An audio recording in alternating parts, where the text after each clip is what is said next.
লালু আর কালু এরা দুইজনই কিন্তু টাইগার রকের সব থেকে চির প্রতিদ্বন্দ্বী শত্রু, মানে বলা যায় ভারত পাকিস্তান এমন একটা অবস্থা। মানে টাইগার রকের এরিয়ার ভিতরে যদি কোনো কারণে লালু কালু আইসে ঘেউ ঘেউ ঘেউ ঘেউ ঘেউ ঘেউ শুরু করে মাথা খারাপ করাই দেবে।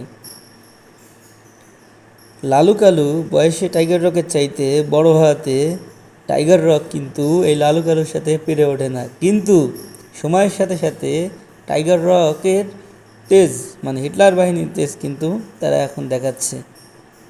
তো লালু কালু হচ্ছে আমাদের দেশীয় কুকুর।